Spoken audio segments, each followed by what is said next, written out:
Sa pagpanaw ng mga magulang niya, bumalik ang bida sa kanilang lumang bahay sa probinsya, puno ng alikabok at anino ng nakaraan.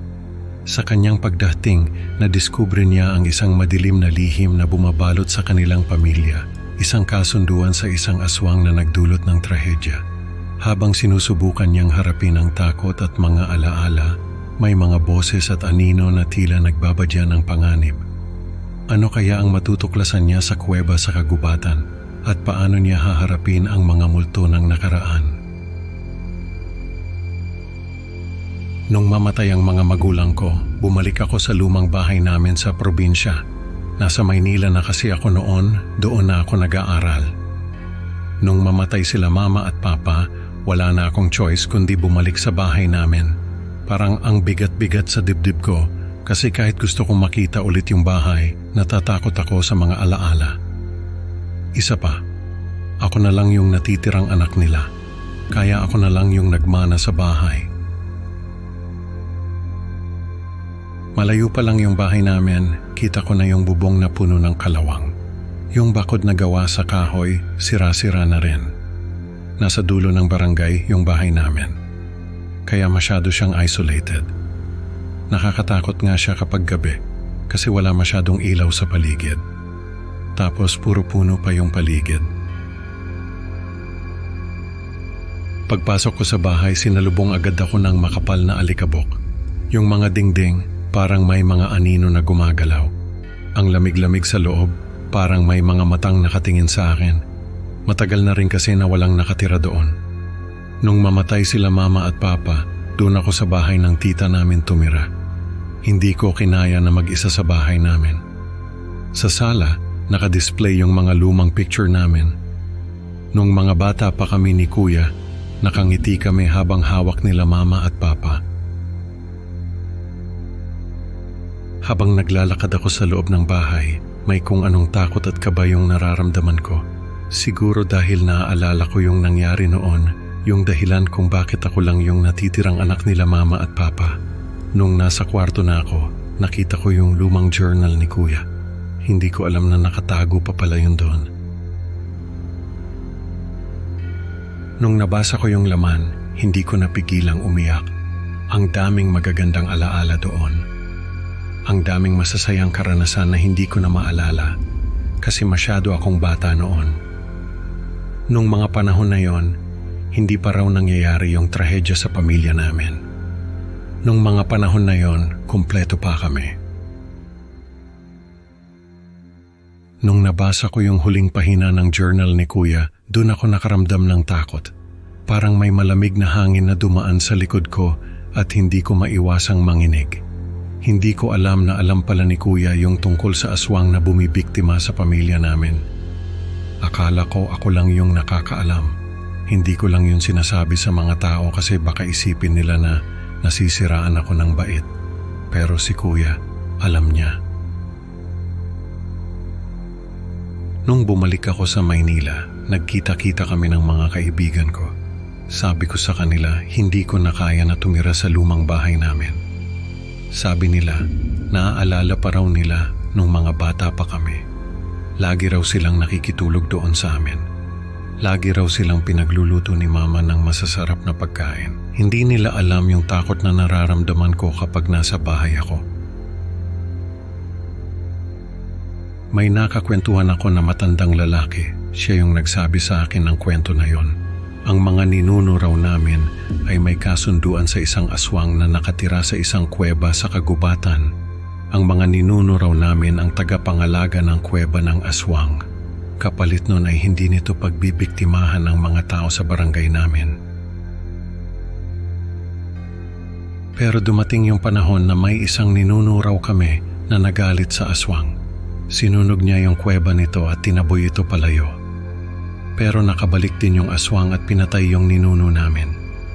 Simula noon, nagalit na ito sa pamilya namin at kaming mga tagapagmana ng kasunduan ay naging biktima na rin ng aswang. Yung huling biktima ng aswang na yon ay si kuya. Nawawala siya noon. Ang hinala ng mga tao ay kinidnap siya ng aswang. Nung mga panahon na yon, ako na lang yung natitirang anak nila mama at papa. Kaya yung mga tao sa barangay, nag-aalala sila para sa akin. Kilala kasi nila ako mula pagkabata at alam nilang ako na lang ang natitirang anak nila, mama at papa. Baka raw ako naman yung pagbiktimahan ng aswang. Habang tumatagal ako sa bahay namin, may mga naririnig akong tunog sa paligid. Minsan may mga nakikita akong anino na gumagalaw sa likod ng mga puno. Kapag gabi, naririnig ko yung boses ni Kuya na tinatawag ako. Nung una, hindi ko siya pinapansin. Akala ko kasi guni-guni ko lang yon. Pero habang tumatagal, palakas ng palakas yung boses ni Kuya. Isang gabi, narinig ko siyang umiiyak. Nanggagaling yung iyak sa kuweba sa kagubatan. Doon ko naisip yung sinabi ng matandang lalaki. Pumasok sa isip ko na baka buhay pa si Kuya at nakakulong siya sa kuweba ng aswang. Kaya kahit na natatakot ako, nilakasan ko yung loob ko. Kinuha ko yung itak ni Papa tapos pumunta ako sa kagubatan. Nung nasa harap na ako ng kuweba, naririnig ko pa rin yung iyak ni Kuya. Nung pumasok ako, madilim sa loob. Amoy bulok at may naririnig akong mga kaluskos sa paligid. Pero hindi ko yun pinansin. Nakafocus lang ako sa paghahanap kay Kuya, kahit naramdam ko yung pawis na tumutulo sa likod ko at yung kaba na parang sasabog na sa dibdib ko. Nakita ko siya sa dulo ng kuweba. Nakatali siya sa isang poste. Umiiyak siya at tinatawag yung pangalan ko.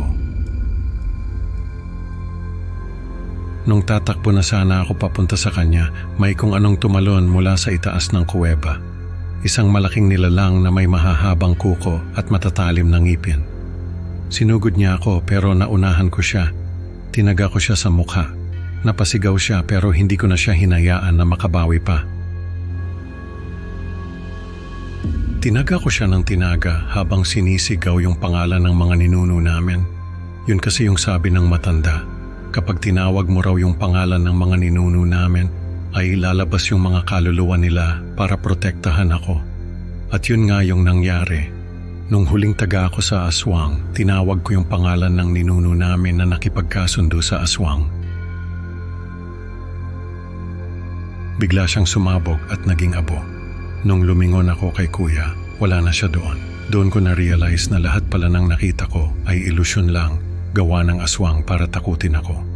Nakaupo ako sa kuweba na yon na nanginginig sa takot.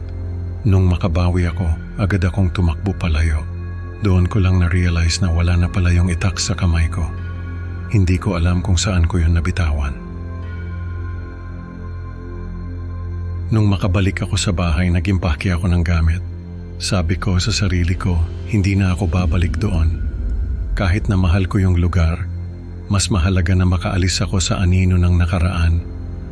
Hanggang ngayon, hindi ko pa rin nakakalimutan yung karanasan ko na yon. Lagi ko siyang napapanaginipan. Lagi ko siyang naaalala, takot na takot ako noon. Sabi ko sa mga tao, tapos na yung kasunduan ng mga ninuno namin at ng aswang.